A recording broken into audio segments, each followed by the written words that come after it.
ერთი შორი ოცნება, ასე ქვია საღამოს, რომელსაც ქალთა ტრადიციული მუსიკის ანსამბლი „იალონი“ ქალაქური მუსიკის მოყვარულებისათვის ამზადებს. საღამოს კონცეფცია ძველი თბილისის, კოლორიტული ქუთაისისა და ყველასათვის საყვარელი ქართველი კომპოზიტორების მუსიკის შერწყმას ეფუძნება. თემაზე სასაუბრო ჩემოგვერთა ანსამბლი „იალონის“ ხელმძღვანელი ნინო ნანეიშვილი. ნინო, მოგესალმებით.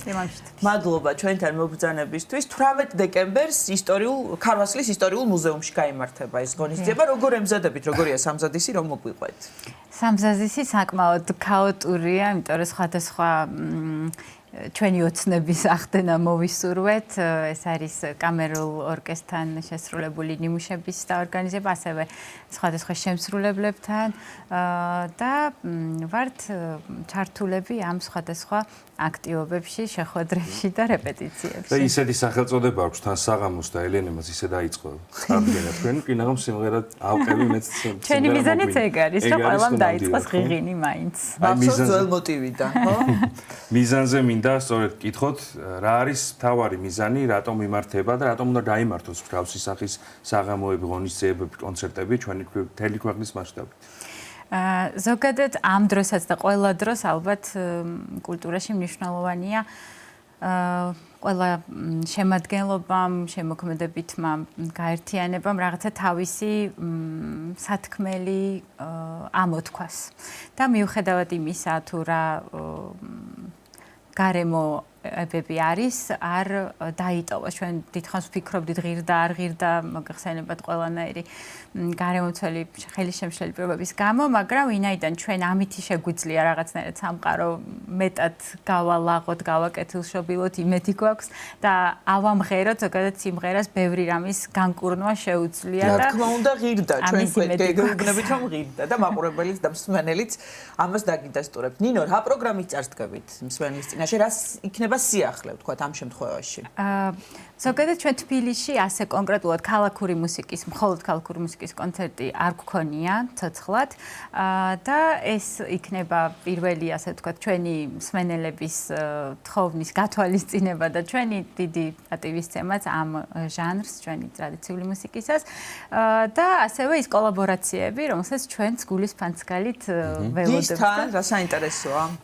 ეს იქნება დათო მალაზონიასთან, არის ძალიან საინტერესო ორიგინალური ნიმუშები, ასევე სიმებიან კვარტეტთან, ვასო კორნიენკოსთან, ნარგილე მეჰთიევასთან და ეს ყველაფერი ჩვენთვისაც ძალიან ესეთი განსაკუთრებული მოგზაურობა იქნება იმ ძველი თბილისის და თანამედროვეობის პერიოდში. ესე იგი, ჩვენთან ერთად არიან ანსამბლი „იალონის“ წევრებიც, რომლებიც ჩვენი საუბრის ბოლოს არასრული შემადგენლობით არის წარმოდგენილი ანსამბლი „იალონი“ და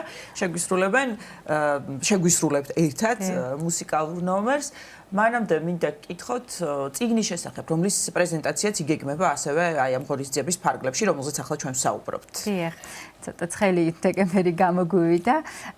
ეს წიგნიც არის დაკავშირებული ჩვენ ანსამბლთან, ცხადია, ვინაიდან მუსიკა და ჩვენი ექსპედიციები გასდევს ამ წიგნის კონცეფციას.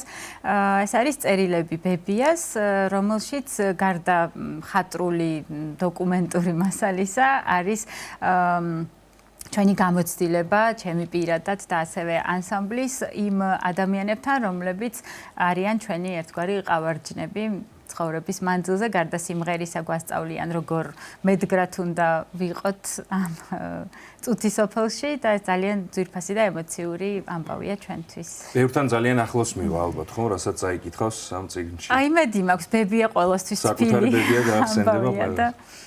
დიდი მედი. ნინო, ანსამბლის წევრებზეც მინდა გკითხოთ, აი მივესალმებით კიდევ ერთხელ გოგონებს და მადლობას გეუბნებით ჩვენთან მობრძანებისთვის.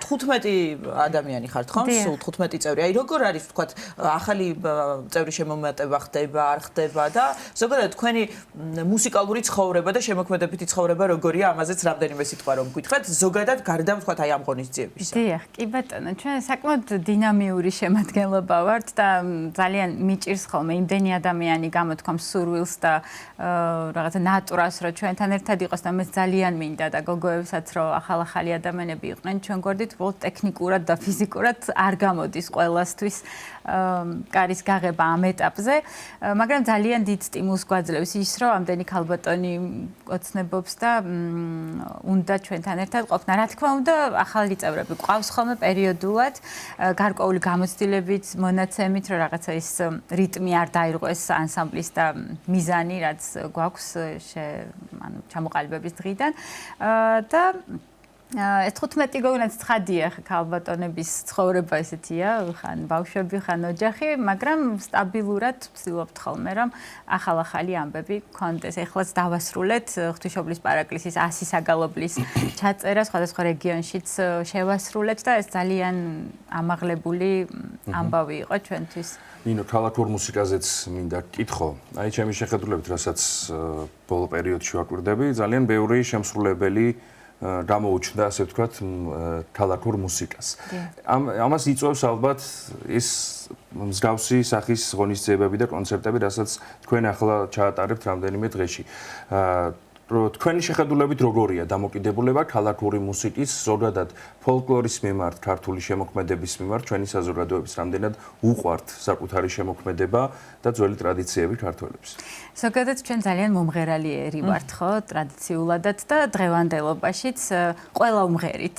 და მე პირადად რატომაც არ მინდოდა გარკვეული პერიოდი ქალაქური მუსიკის მღერა, იყო ის, რომ ყველგან ყველა მღეროდა. აი, ვთქვათ, სუფრაზე, ესეთ სიტუაციებში. განსხვავებულად მღერით. და განსხვავებული ვერსია შესთავაზეთ მაყურებელს. ესე გამოვიდა და გამოვიყვანეთ, იმიტომ რომ რაღაცნაირი პროფესიული სახე მიეცა ამას, ამ ყველაფერს ხელი შეუწყო ჩვენმა ბაზამ, ვთქვათ, საეკლესიო მუსიკიდან, ფოლკლორის ძირებიდან წამოსვლამ და ამ აკაპელა სტილმა, ასე ვთქვათ, რაც შეიძლება ითქვას, რომ ჩვენ დავამკვიდრეთ და მე ძალიან ბევრი მიმდევარი აღმოუჩნდა ამ სახით შესრულებას და ძალიან გვიხარია.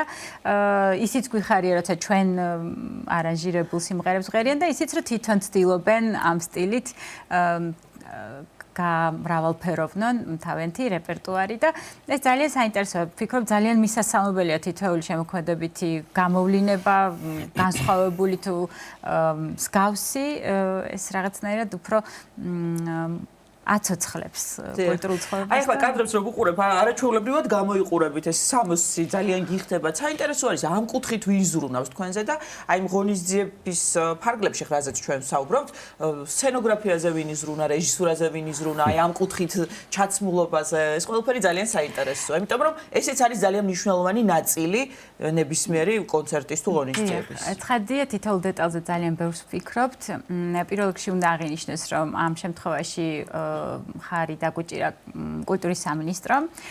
რაც შეეხება სამოსის სტილს, ფერს, დიზაინს, ეს ვფიქრობ, როგორც ჩვენი ტემბრები, ხმები, ასევე უნდა იყოს მრავალფეროვანი და ამაზე წლების წინას ძალიან ბევრი გვაქვს ნაფიქრი, რომ იყოს მორგებული თითოეული ჩვენგანის რაღაცა ხასიათის შტრიხთან და ბუნებასთან და ვფიქრობ, ეს უფრო მეტად მეტყველი არის გარდა სიმღერისა, ეს ვიზუალური მდიდარი ფერები და ჩვენი ტრადიციული კოსტუმების რაღაცნაირი ნაერთი თავის სახეს და იერს წენს ჩვენ ანსამბლს. მოკლედ 18 დეკემბერს ქარვასლის ისტორიულ მუზეუმში ანსამბლი იალონი ელოდება მის მსმენელს, გულშემატკივარს, მაყურებელს და ახლა რა შეგვისრულებთ? ჩვენ შეგისრულებთ იშხნელების რეპერტუარიდან სულის ყვავილოს.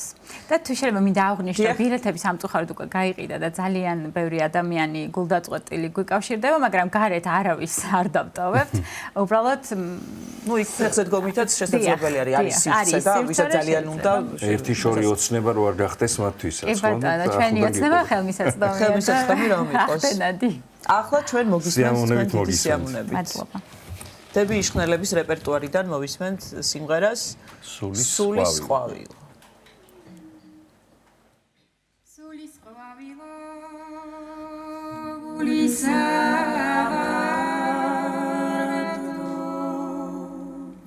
შვების სალაგოდო მოსანარდო შენგან მომეცა მეტვალათაჩენა გავა მუსიკე მე შენ თვისე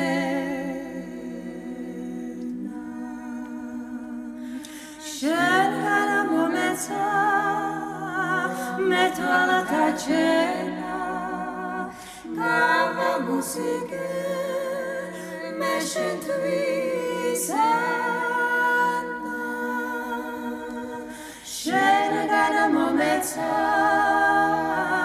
მე თვალათა ჩენა გავა მუსიკე მე შენთვის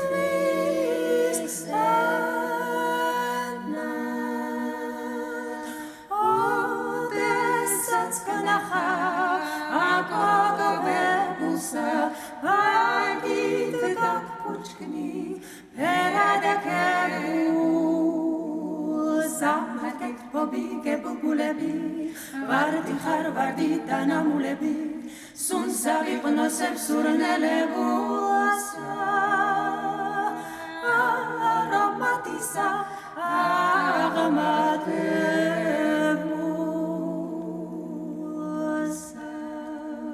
სულის ყვავივო გულისა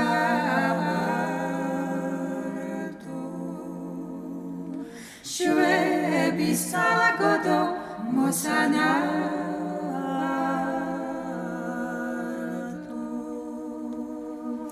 შენგან მომეცა მე თვალათა ჩენა გავა მუსიკე მე შენთვის